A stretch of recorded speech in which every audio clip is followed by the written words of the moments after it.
बे समनि मोनसे गिदिर खौरां CCTOA नि कन्वेनर बिथां आदित्य खाख्लारि बिथांनिफ्राय रोखा बाथ्रा जे ग्रुप अफ मिनिस्टारनि जिखिनि रिपर्ट एबा आसाम आयेन आफादाव दैथायहरनाय जाखिनि रिपर्ट बे रिपर्टखौ CCTOA रिजेक्ट खालामबाय। बे समाव CCTOA बे समाव रिजेक्ट एबा गनायनानै लायाखै। बे समाव मोनसे गिदिर खौरां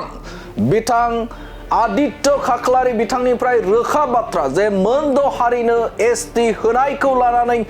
CCTOA निफ्राय स्पष्ट एबा रोखा बाथ्रा जे बे समाव ग्रुप अफ मिनिस्टारनि जाखिनि रिपर्ट एबा आसाम आयेन आफादाव दैथायहरनाय रिपर्ट बे रिपर्टखौ रिजेक्ट खालामदों CCTOA आरो बे बाथ्राखौ फोरमायथिदों आदित्य खाख्लारि बिथाङा। मोनसे गिदिर खौरां जे बिथां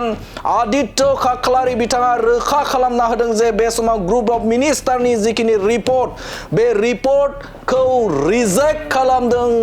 CCTOA नि कन्वेनर बिथां आदित्य खाख्लारिनिफ्राय रोखा आरो गेबें बाथ्रा बे समाव मोनद' हारिनो जुदि ST होयोब्ला थाखानाय STआ गोबां खहा जागोन। बे बाथ्राखौ बुंथिदों आदित्य खाख्लारि बिथाङा आरो जायखौ नोजोर बोनानै बे समाव आदित्य खाख्लारि बिथाङा फोरमायथिदों जे ग्रुप अफ मिनिस्टारनि जाखिनि रिपर्ट दैथायहरदोंमोन आसाम आयेन आफादाव आरो बे आसाम आयेन आफादाव दैथायहरनाय रिपर्टखौ CCTOA रिजेक्ट खालामदों एबा रिजेक्ट खालामो होननानै बाथ्रा बुंथिदों आरो मोनद' हारिनो ST होनायखौ CCTOA माब्लाबाबो गनायनानै लानो हाया होननानै बाथ्रा बुंथिदों बिथां आदित्य खाख्लारि बिथाङा। आदित्य खाख्लारि बिथांनिफ्राय मोनसे रोखा बाथ्रा जे ग्रुप अफ मिनिस्टारनि रिपर्टखौ रिजेक्ट खालामदों CCTOA आरो बे बाथ्राखौ फोरमायथिदों आदित्य खाख्लारि बिथाङा आरो आदित्य खाख्लारि बिथांनिफ्राय रोखा बाथ्राखौ फोरमायथिदों जे बिसायख'थिनि उनाव जे मोनद' हारिनो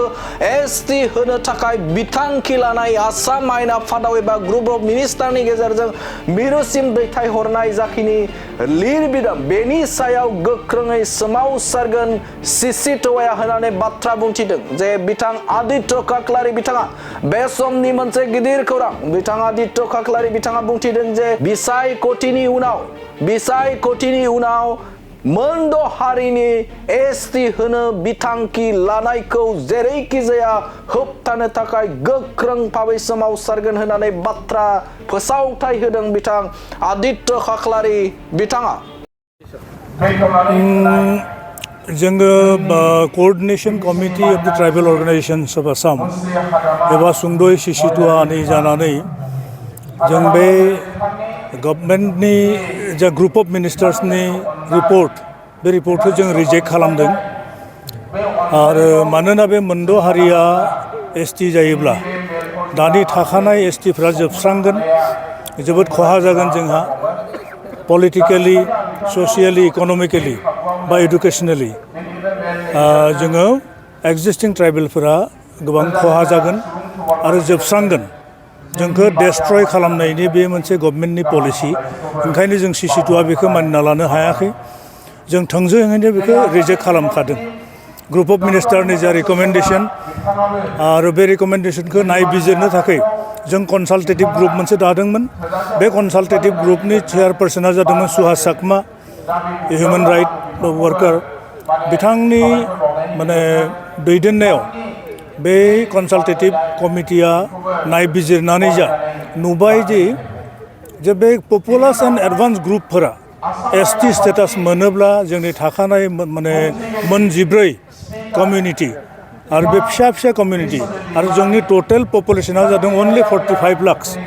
किन्तु दा बे मोनद' हारिनि पपुलेसना जादों अलमोस्ट 2 कोटि दा 2 कोटि मानसिखौ जुदि दानि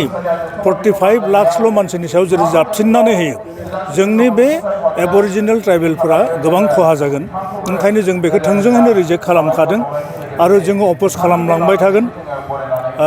फैगौ इलेक्शननि इयुननिफ्रायनो जों मोजाङै नांलांगोन बे माने मोनद' हारिनि ST स्टेटास मोननायखौ जों होबथानो थाखाय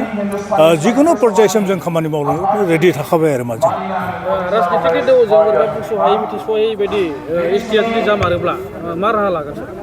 दा जोंहा मोनसे लास्ट उपाय थाहैगोन जोङो आयेननि आश्रय लागोन जोङो कर्टआव थांगोन आरो जोंनि आखायाव गोबां जोंहा डकुमेन्ट दङ गोबां एभिडेन्स दं मानोना गपिनाथ बरदलै आरो ए.बि. थाक्कार होननानै जिथु joint committee excluded area partially excluded area कमिटियाबो बे मोनद' हारिखौ जेब्लाबो रिकमेन्ड खालामाखै आनखि लकुर कमिटियाबो बे मोनद' हारिखौ एसटि जानो नांगौ होननानै बुङाखै आरो आसाम सरकारनि जिथु Assam state research for schedule caste and schedule tribe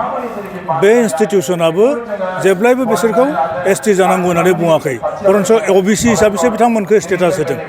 आरो गासै अबिसि हिसाबै स्टेटास मोननायनि उनाव बियो एसटि जानो हाया बे आनकनस्टिटिउसनेल जायो